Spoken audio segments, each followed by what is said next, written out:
Cambridge English, Ielts 11, Tests 1 to 4.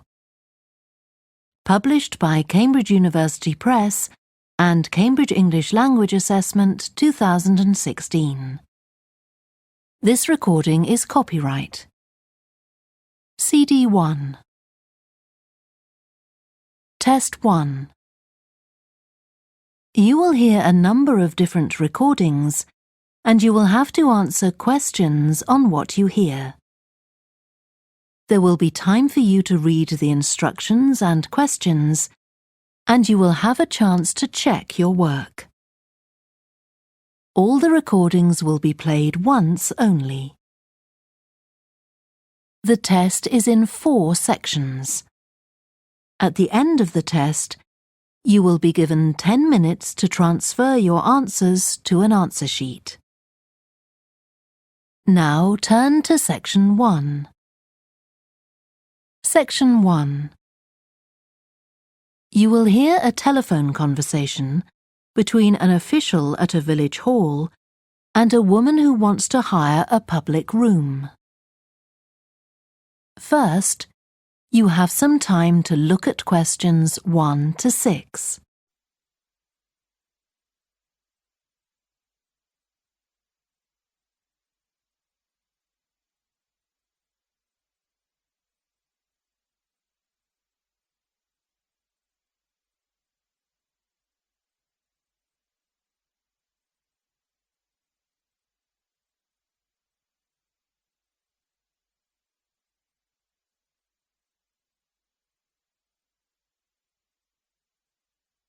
You will see that there is an example that has been done for you. On this occasion only, the conversation relating to this will be played first. Hello? Oh, hello. I wanted to inquire about hiring a room in the village hall for the evening of September the 1st. Let me just see. Yes, we have both rooms available that evening. There's our main hall, that's got seating for 200 people, or there's the Charlton room. The main hall seats 200, so 200 has been written in the space. Now we shall begin. You should answer the questions as you listen, because you will not hear the recording a second time. Listen carefully and answer questions 1 to 6. Hello? Oh, hello.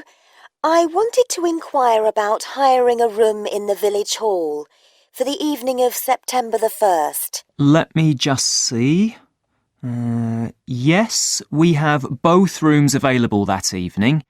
There's our main hall, that's got seating for 200 people, or there's the Charlton room. Sorry? The Charlton room, CHARLTON.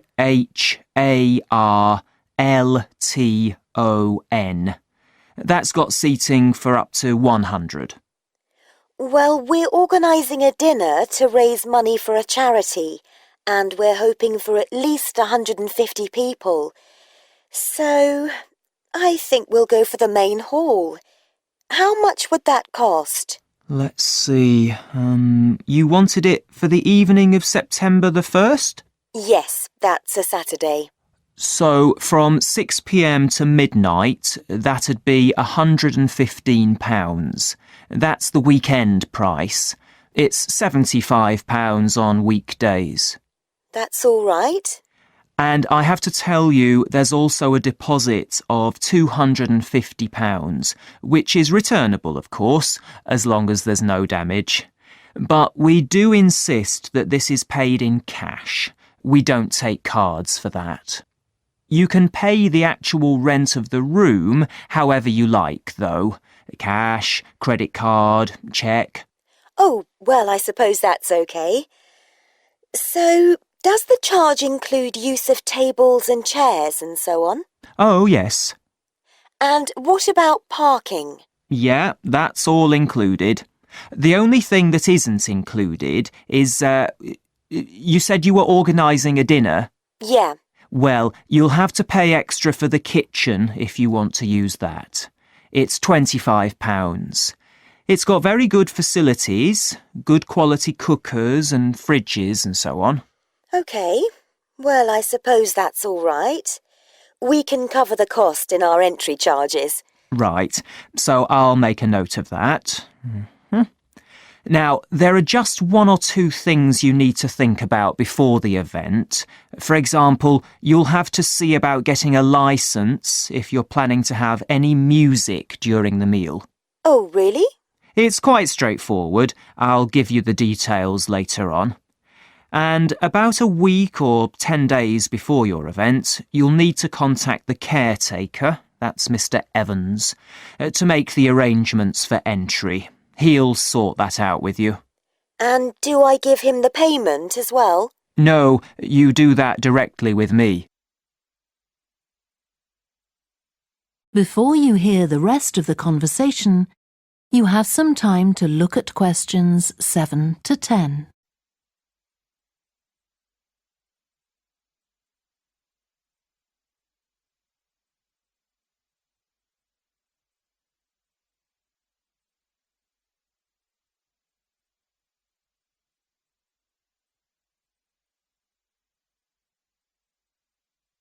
Now listen and answer questions 7 to 10. Right. Now, is there anything I need to know about what happens during the event? Well, as you'll be aware, of course, the building is no smoking throughout. Of course. Now, are you having a band? Yes. Well, they'll have a lot of equipment, so rather than using the front door, they should park their van round the back and use the stage door there. You can open that from inside, but don't forget to lock it at the end. OK. And talking of bands, I'm sure I don't need to tell you this, but you must make sure that no one fiddles about with the black box by the fire door. That's a system that cuts in when the volume reaches a certain level. It's a legal requirement. Sure. Anyway, we want people to be able to talk to one another, so we don't want anything too loud. Oh, that reminds me. We'll be having speeches. Are there any microphones available? Yep, just let the caretaker know. He'll get those for you. Right, now, when the event is over, we do ask that the premises are left in good condition. So there's a locked cupboard, and you'll be informed of the code you need to open that. It's got all the cleaning equipment, brushes and detergent and so on. Right. So what do we need to do after everyone's gone? Sweep the floors, I suppose? Well, actually, they have to be washed, not just swept. Then you'll be provided with black plastic bags, so all the rubbish must be collected up and left outside the door. Of course. We'll make sure everything's left tidy. Oh, and I forgot to ask. I presume we can have decorations in the room? Yes, but you must take them down afterwards. Sure. And the chairs and tables should be stacked up neatly at the back of the room. I'll make sure I've got a few people to help me. That is the end of section 1. You now have half a minute to check your answers.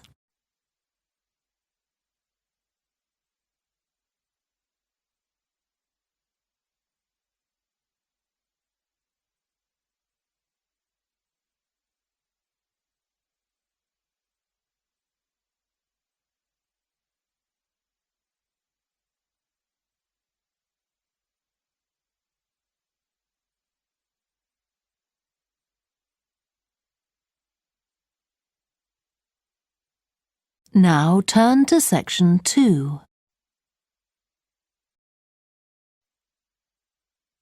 Section 2. You will hear a guide talking to a group of visitors to a farm. First, you have some time to look at questions 11 to 14.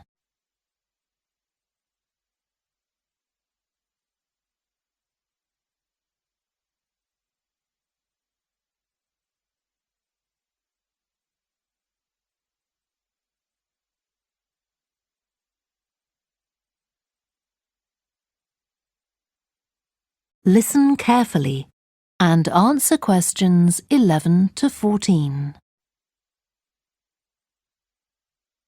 Welcome to the Fiddy Working Heritage Farm. This open-air museum gives you the experience of agriculture and rural life in the English countryside at the end of the 19th century. So you'll see a typical farm of that period, and like me, all the staff are dressed in clothes of that time. I must give you some advice and safety tips before we go any further. As it's a working farm, please don't frighten or injure the animals. We have a lot here, and many of them are breeds that are now quite rare. And do stay at a safe distance from the tools. Some of them have sharp points, which can be pretty dangerous, so please don't touch them. We don't want any accidents, do we? The ground is very uneven, and you might slip if you're wearing sandals, so I'm glad to see you're all wearing shoes. We always advise people to do that. Now, children of all ages are very welcome here, and usually even very young children love the ducks and lambs, so do bring them along next time you come. I don't think any of you have brought dogs with you, but in case you have, I'm afraid they'll have to stay in the car park unless they're guide dogs. I'm sure you'll understand that they could cause a lot of problems on a farm. Before you hear the rest of the talk, you have some time to look at questions 15 to 20.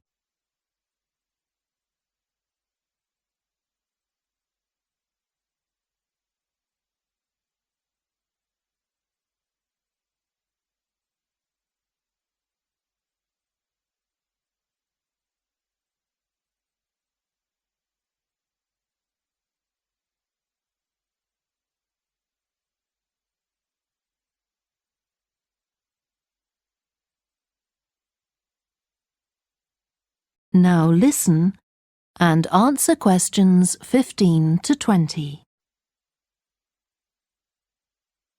Now let me give you some idea of the layout of the farm.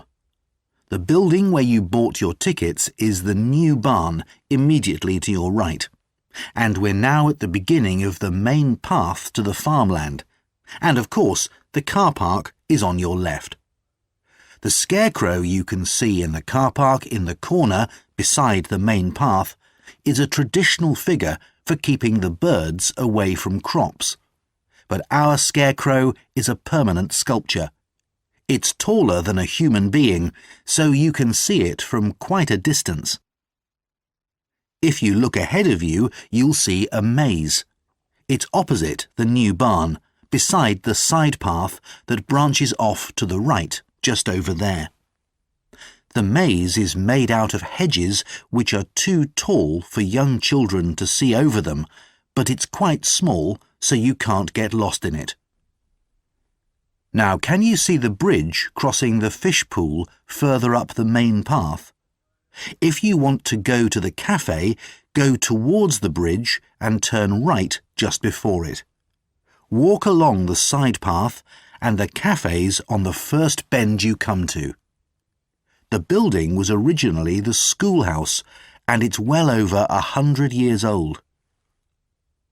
As you may know, we run skills workshops here, where you can learn traditional crafts like woodwork and basket making. You can see examples of the work and talk to someone about the courses in the Black Barn.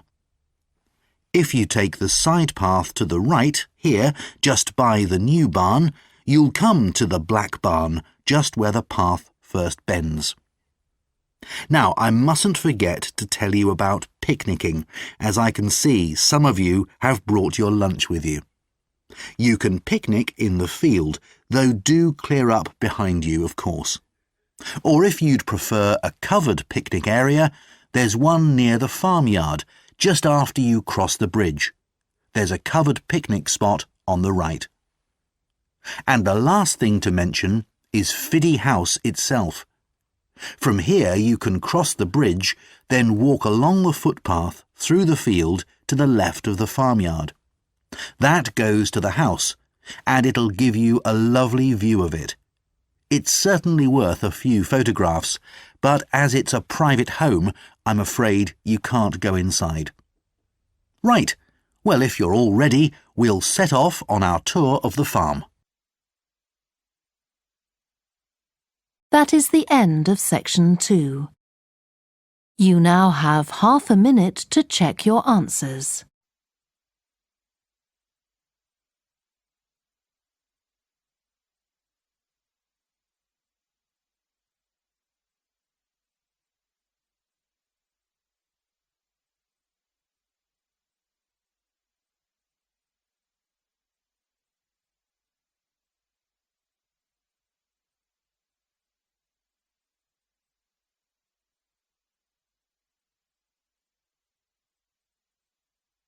Now turn to section 3. Section 3. You will hear two psychology students called Lisa and Greg discussing a project they have to do. First, you have some time to look at questions 21 to 27.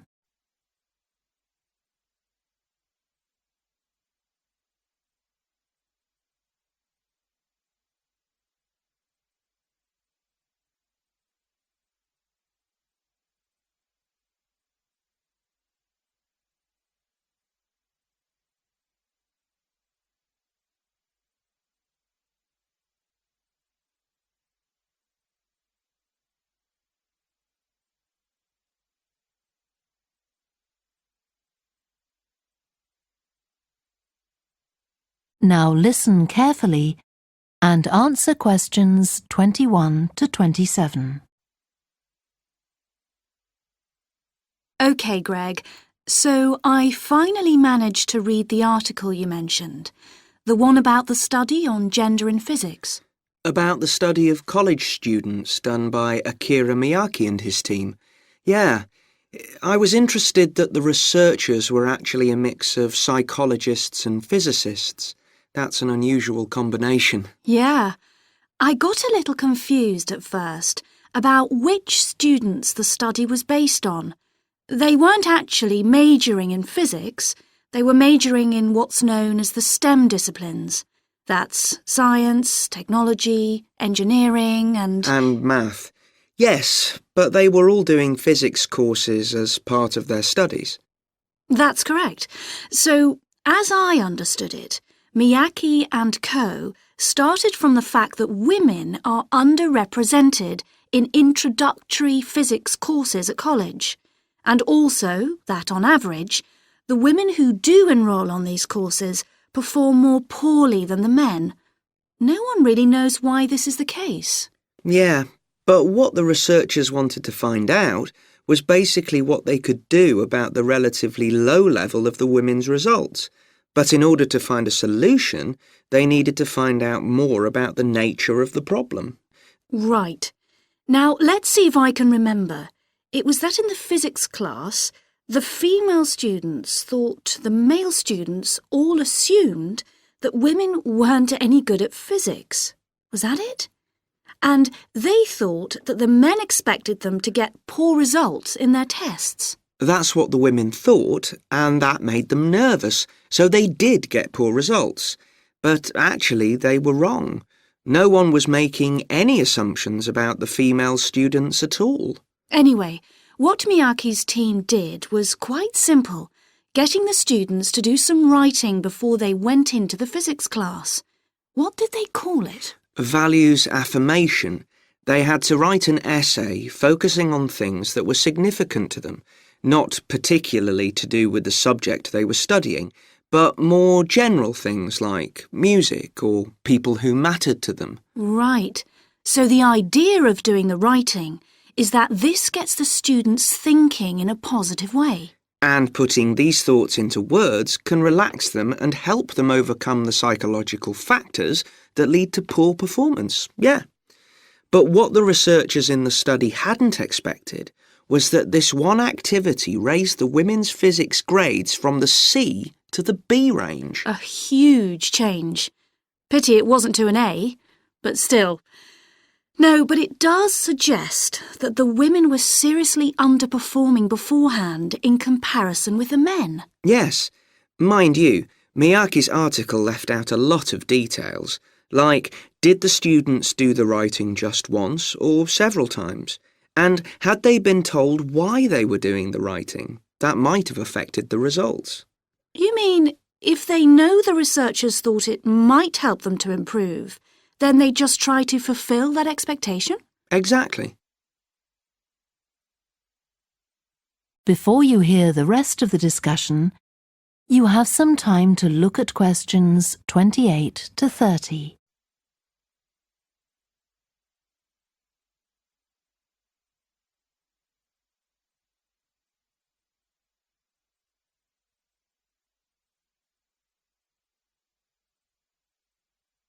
Now listen and answer questions 28 to 30. So anyway, I thought for our project we could do a similar study, but investigate whether it really was the writing activity that had that result. OK, so we could ask them to do a writing task about something completely different, something more factual, like a general knowledge topic. Maybe. Or we could have half the students doing a writing task and half doing something else, like an oral task. Or even half do the same writing task as in the original research and half do a factual writing task. Then we'd see if it really is the topic that made the difference or something else. That's it. Good. So, at our meeting with the supervisor on Monday, we can tell him we've decided on our project. We should have our aims ready by then. I suppose we need to read the original study. The article's just a summary. And there was another article I read by Smolinski. It was about her research on how women and men perform in mixed teams in class, compared with single-sex teams and on their own. Let me guess. The women were better at teamwork. That's what I expected. But actually, the men and the women got the same results, whether they were working in teams or on their own. But I guess it's not that relevant to us. What worries me, anyway, is how we're going to get everything done in the time. We'll be okay now we know what we're doing. Though I'm not clear how we assess whether the students in our experiment actually make any progress or not. No, we may need some advice on that. The main thing's to make sure we have the right size sample, not too big or too small. That shouldn't be difficult. Right, what do we need to do next? We could have a look at the timetable for the science classes, or perhaps we should just make an appointment to see one of the science professors. That'd be better. Great. And we could even get to observe one of the classes. What for? Well, OK, maybe let's just go with your idea.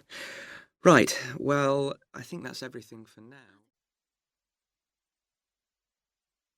That is the end of section 3.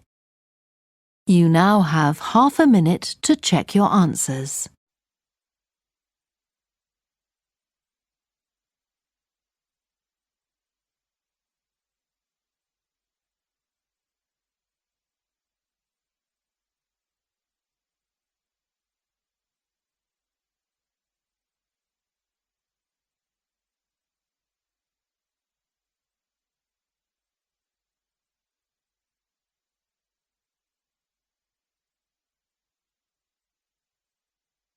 Now turn to section 4.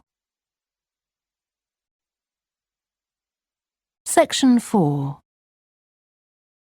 You will hear part of a student presentation about the variety of different species that live in the world's oceans.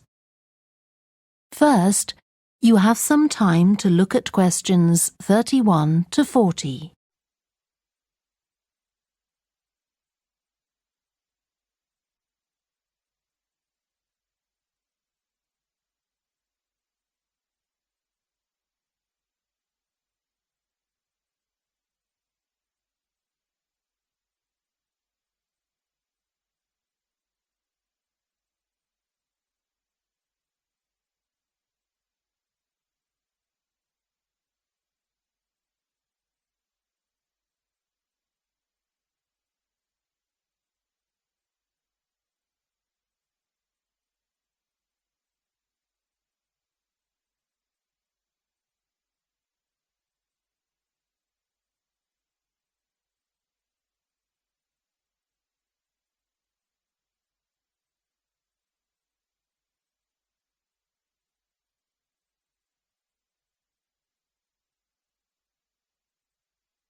Now listen carefully and answer questions 31 to 40.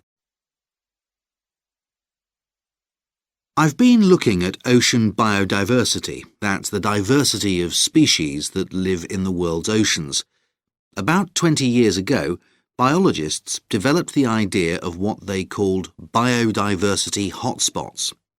These are the areas which have the greatest mixture of species. So one example is Madagascar. These hotspots are significant because they allow us to locate key areas for focusing efforts at conservation. Biologists can identify hotspots on land fairly easily, but until recently, very little was known about species distribution and diversity in the oceans, and no one even knew if hotspots existed there. Then a Canadian biologist called Boris Worm did some research in 2005 on data on ocean species that he got from the fishing industry. Worm located 5 hotspots for large ocean predators, like sharks, and looked at what they had in common. The main thing he'd expected to find was that they had very high concentrations of food, but to his surprise, that was only true for 4 of the hotspots. The remaining hotspot was quite badly off in that regard. But what he did find was that in all cases, the water at the surface of the ocean had relatively high temperatures, even when it was cool at greater depths. So this seemed to be a factor in supporting a diverse range of these large predators. However, this wasn't enough on its own, because he also found that the water needed to have enough oxygen in it. So these 2 factors seemed necessary to support the high metabolic rate of these large fish. A couple of years later, in 2007, a researcher called Lisa Balance, who was working in California, also started looking for ocean hotspots, but not for fish. What she was interested in was marine mammals, things like seals. And she found 3 places in the oceans which were hotspots, and what these had in common was that these hotspots were all located at boundaries between ocean currents. And this seems to be the sort of place that has lots of the plankton that some of these species feed on. So now people who want to protect the species that are endangered need to get as much information as possible. For example, there's an international project called the Census of Marine Life. They've been surveying oceans all over the world, including the Arctic. One thing they found there, which stunned other researchers, was that there were large numbers of species which live below the ice, sometimes under a layer up to 20 meters thick. Some of these species had never been seen before. They've even found species of octopus living in these conditions.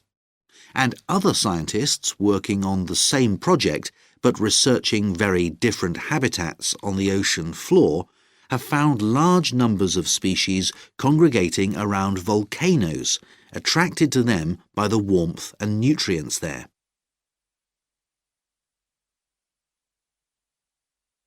However, biologists still don't know how serious the threat to their survival is for each individual species. So a body called the Global Marine Species Assessment is now creating a list of endangered species on land, so they consider things like the size of the population, how many members of one species there are in a particular place, and then they look at their distribution in geographical terms, although this is quite difficult when you're looking at fish because they're so mobile. And then thirdly, they calculate the rate at which the decline of the species is happening. So far, only 1,500 species have been assessed, but they want to increase this figure to 20,000. For each one they assess, they use the data they collect on that species to produce a map showing its distribution. Ultimately, they will be able to use these to figure out not only where most species are located, but also where they are most threatened. So, finally, what can be done to retain the diversity of species in the world's oceans? Firstly, we need to set up more reserves in our oceans, places where marine species are protected. We have some, but not enough. In addition, to preserve species such as leatherback turtles, which live out in the high seas but have their nesting sites on the American coast, we need to create corridors for migration, so they can get from one area to another safely. As well as this, action needs to be taken to lower the levels of fishing quotas to prevent overfishing of endangered species. And finally, there's the problem of bycatch. This refers to the catching of unwanted fish by fishing boats. They're returned to the sea, but they're often dead or dying. If these commercial fishing boats used equipment which was more selective so that only the fish wanted for consumption were caught, this problem could be overcome. OK, so does anyone have any questions about... That is the end of section 4. You now have half a minute to check your answers.